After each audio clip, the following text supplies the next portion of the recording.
Hey there, it's Wayfair here, where delivery and setup are as easy as a few taps on your phone. You're relaxing in an old hammock, scrolling Wayfair's app, when you spot it, a brand new patio set. Next thing you know, Wayfair delivers it right to your patio and sets it up. Oh, you need a new grill too? All right, Wayfair's got you covered. With Wayfair's Room of Choice delivery and fast expert setup on qualifying orders, life gets a little easier. Visit wayfair.com or the Wayfair app. Wayfair, every style, every home. So I went to London thinking that it was just a trip, see Coldplay, hug a few friends, see my dad, shop a little. But that weekend actually hit me a little bit different. Somewhere between the crowd, the music, and the Venezuelan orchestra, I realized how much I miss real energy. Not the content strategy energy or the caffeine kind of energy, but more about the human energy. So let me bring you inside on my little story. Hey, I'm Veronica Di Polo, and I help service business owners turn their words into leads and stay visible to the people they want to attract. Each week, I talk about how to promote your business with words humans use, not machines, so you get found and chosen faster. Welcome to the Branding Momentum Podcast.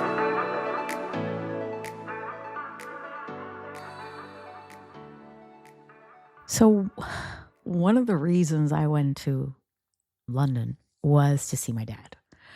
I tell you, one of the bucket list things that I've had in my life was to see Coldplay.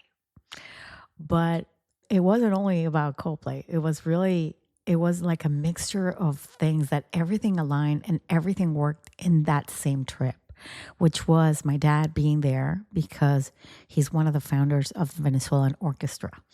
And having one of my dear friends also living now in London was like a plus. So there was like three things. And then other things happened, my business partner also there, and then another friend that I never seen.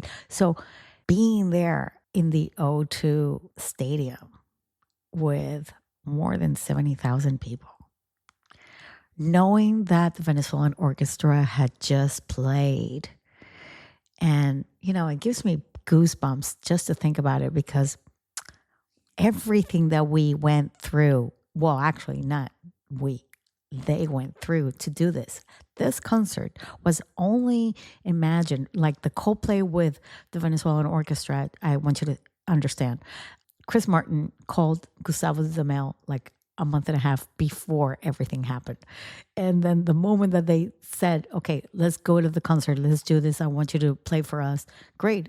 What are we going to do this? I'm like, I don't know. I'm like, yeah, but I mean, this is an orchestra, so we got to get planes and tickets and hotel and a bunch of stuff. I'm like, okay, we'll sort it. When they managed all this, they didn't know, actually had very clear how it was going to play. And they ended up, going out and saying that they're going to do the performance. And I think like in half an hour, 1 hour, everything was sold out. I remember being in Spain, freaking out that I could not get to Coldplay concert. But I thought, you know what? I'm just going to go. I'm going to see my dad, and that's it. But just to know and had been there and experienced that beautiful moment with everybody was in just the black, Coldplay in the middle, you felt so, I can't explain it if you've never seen it, or if you've actually never experienced it. But to me was more the pride about my dad and the orchestra and all the kids that they were there. And well, they're not kids. These is the professional one, the professional orchestra. But being there, performing with them. They had to perform like 3 times, by the way. They started the concert, and then in the middle, when the Living La Vida, they had to come out and they played the violin. And then towards the end, they had to stay as well. So, I mean, those kids actually worked out a lot during that concert. Not all of them. It was only, I think, like 60 of them were playing. But it was a wow, pinch me moment that you will never live in your life. And so many things happened in that trip that everyone was, locked in on the same rhythm. No one was showing off. It was just like creating something that it was all about togetherness. And they all felt that no matter what, they were going to suck it up and they were going to do it. And none of it had to do anything about business. And if that makes any sense, they were all playing for the songs, for the experience of playing, for doing it, trying something different, to bringing other cultures, other people, and opening new doors to their own worlds. The world from Coldplay, the world from classical music, and, bridging those two. And I realized that we forget that energy needs to be recharged. My energy needed to be recharged. It was end of August when I went. You can't give more if you're not being filled with something. And in that particular moment, I needed to feel my brain or feel my energy with different stuff that I usually do on a day-to-day basis. So watching them reminded me of the collaborations. And collaboration isn't just, like teamwork and, no, it's fuel, it's energy, it's something different. And when you see that selflessness in the way that Coldplay felt with the orchestra and the orchestra felt with them, they were there. They simply wanted to make it work no matter what, no matter how, because they feel that they needed to do that. And like I said, the stars aligned and they did it. And every instrument and every pause and mattered, and every way that their choreography, there was like this momentum happening in this mix of things. And I'm telling you, the orchestra went for Coldplay and it stayed there for like 18, 19 days. And be mindful, there was a strike and they had to stay longer. Imagine, even the conductor, Gustavo Dudamel, had to go back. He couldn't stay. He had to go back to LA because he had other things to do. So, and the orchestra stayed because they were committed with Coldplay. It makes me think, would we be able to do something like that if we were in that situation? Or to say, you know what? Shit that, fuck that. No, I'm going home. I got things to do, What are you going to do? Right? I was like really in awe of everybody and everything that happened there. So my connection to you is, if you've been listening and you feel a little bit deflated, maybe you're not out of ideas. Maybe it's not so much about creativity. It could be a bunch of stuff, right? A bunch of things. When I went to London, I felt I needed to rest my mind, and doing other things that weren't about business actually did help me because it gave me a lot of ideas. Now, and that I fed that energy that I felt there every single day and every little thing I did with the people that I spent my time with. And we try to do everything alone. I try to do everything alone. I'm a solopreneur. I have people that help me, but within my business, and I've hired them, but I do most of the things alone. And I do wonder why it feels heavy. I do wonder all the time why, if it feels like an uphill battle. I have so many things that I want to do, but I always say I can't do everything all on my own. And it's so good to know that you have people in your corner. It's so good sometimes to ask for help when you think you don't need to ask for help. And the truth is that momentum doesn't happen in isolation. It happens when you are around people that actually move you, that people actually give you more, people that actually get the best out of you. For years, and maybe this is another episode for another time, which I will do because I've been thinking about it. I've only want to surround myself with people that give me the best of them. But not only the best of them, I want the shit as well. Their shit. I want their shit. I'm not going to bring it on me, but I want to be with them for them because they care for me, like really care for me, not pretend that they care for me. All I'm saying is that you don't have to fly to London to actually get into this internal realization. Just be in the process that makes you feel alive again. Go to the things and do the things that actually make you feel alive again. I hear so many business owners saying all the time, I don't have time for this. I can't do that. Oh, you can do this. You can do that. You can do this. There's always like a limiting belief that you think that you can't do this.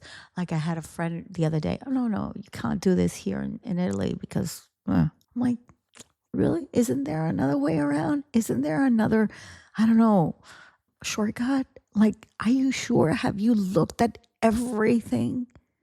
I mean, I don't take no for an answer sometimes. Sometimes I do. But the no's actually take me longer to digest because I don't think no is, unless you don't love me, of course. That's a different story. That's a story for another day. But yeah, of course, you can't push anybody to love you. But what I'm saying is that to feel again, to enjoy what you're doing, to enjoy your work, to enjoy your business, to enjoy the people that work with you, who you work with, who you work for. London reminded me that energy is actually contagious. These people, especially the people coming from Venezuela, these musicians, they're not in the best political or economical situation. And they were there smiling as if nothing was wrong. Like they were enjoying every moment of, and that is contagious. And we have to be surrounded by people like that and not be in stagnation. You can't fake the presence, the in moment. Is like, when you hear a story and somebody tells us, oh, you had to be there. Yeah, it's true. I had to be there. Or that little inside joke or that FOMO. Well, yeah. It's either you feel it, you feel that presence, or you don't feel that presence with those people that actually surrounding you in that moment. I mean, I love to be near people that make me laugh and they want to sing and dance and artist and all that because that is my being. That is, I like people that are creative and they want to change the world through their art as well, in any shape or form, by the way, any shape or form. So maybe what your business needs next is not another strategy. Maybe it's just a light. It's just a spark. Maybe it's just a moment in time where you feel that actually excites you, really. I remember in London when I was walking, I didn't want to leave. Let's start with that. I didn't want to leave. I felt that London replaced, in a way, what I felt about New York. And I know it's completely different, but these are feelings. These are personal feelings of mine. I had gone to New York for like 40 years, and it's suddenly after COVID, well, actually during COVID, my New York was gone. My New York, I mean, I don't have a place to stay there anymore. And family reasons, whatever.